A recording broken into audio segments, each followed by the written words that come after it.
Смерть Генри МакКейба является одной из самых загадочных в США за последние годы. В сети регулярно появляются разные конспирологические версии того, как он умер, но ни одна из них еще не раскрыла эту загадку. 32-летний афроамериканец Генри МакКейб работал аудитором в Раш-Лейк, штат Миннесота. Незадолго до своей смерти у него наступила плохая полоса в жизни. Он расстался со своей женой, и она уехала от него в Калифорнию. А на работе клиенты стали часто присылать на него плохие отзывы. Поэтому, когда в сентябре 2015 года МакКейб пропал, а после был найден мертвым в озере, первой версией было самоубийство. Но все оказалось совсем не так просто. В тот вечер после работы Генри МакКейб со своим другом по работе Уильямом Кеннеди выпивал в баре. Позже в полиции Кеннеди дал показания, что он расстался с Генри возле автозаправочной станции, что совсем рядом с домом Генри, примерно в 2 часа ночи. После этой отметки никто из жителей города уже не видел Генри живым. 2 месяца спустя тело Генри МакКейба было выловлено в озере Раш, за 4 мили от его дома. На теле не было найдено никаких следов насилия, ни порезов, ни пулевых отверстий, ни следов от удушения. А чуть ранее было выяснено, что Уильям Кеннеди и Генри не были возле указанной автозаправки в ту ночь, так как не попали на видео с камеры наблюдения. Кеннеди оправдался тем, что сказал, что был сильно пьян и что расстался с Генри у другой автозаправки.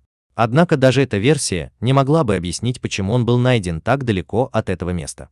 Темной ночью без автомобиля Генри вряд ли пошел бы туда пешком.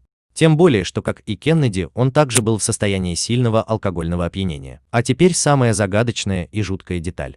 В ночь, когда Генри пропал, около 2 часов 23 минут, его жена, которая в это время находилась в Калифорнии, получила на свой телефон голосовое сообщение от Генри. Это было что-то пугающее.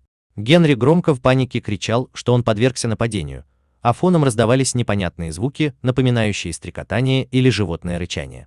Последние слова Генри был крик «Остановись!».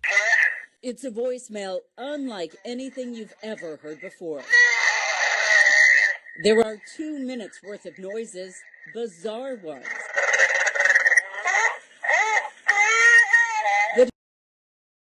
После этого послания жена Генри пыталась с ним связаться, но он не отвечал. МакКейб был объявлен в розыск, но нашли его лишь спустя 2 месяца и за 4 мили от того места, где он якобы расстался с Кеннеди. После того, как тело Генри нашли в озере, было решено, что Кеннеди утопил его по пьяни, и его официально обвинили в убийстве МакКейба. Дополнительным доказательством стали ключи от дома МакКейба, найденные в квартире Кеннеди. Кстати, кошелек МакКейба позже нашли у другого его коллеги-собутыльника, но он уверял, что Генри дал ему кошелек, так как боялся его потерять после того, как сильно выпил в ту ночь. Далее встал вопрос, как Генри попал в озеро или как его тело выбросили туда. Дело в том, что озеро автономное, к нему не ведут никакие ручьи, а большая часть берега окружена густыми зарослями. Так просто туда не подобраться, тем более ночью и по пьяни. И кто же рычаще, как животное, напал на Генри, из-за чего он даже позвонил своей жене, которая от него ушла и уехала в Калифорнию. Он, очевидно, был ужасно напуган. Некоторые люди говорят, что шум на записи похож на рычание человека, и, может быть, на Генри напал один из тех наркоманов-зомби, которые под воздействием препаратов могут даже поедать части человеческого тела. О подобных зомби не раз писали западные СМИ. Однако на теле Генри не было никаких ран, ни укусов, ни других повреждений. Все выходило похожим на то, что он просто захлебнулся в воде. Убийство или самоубийство? Или что-то куда более зловещее. Полицейские отчеты указывают, что по крайней мере еще один друг был с МакКейбом и Кеннеди в клубе той ночью. Кеннеди сказал полиции, что другой друг взял кошелек МакКейба, чтобы помешать ему купить больше напитков, потому что он был очень опьянен, говорится в ордере на обыск. После того, как они покинули клуб, Кеннеди и МакКейб, как сообщается, сели в машину Кеннеди. Кеннеди собирался отвезти его домой, но вместо этого МакКейб попросил высадить его на заправке Фридли Супер Америка, говорится в показаниях ордера на обыск.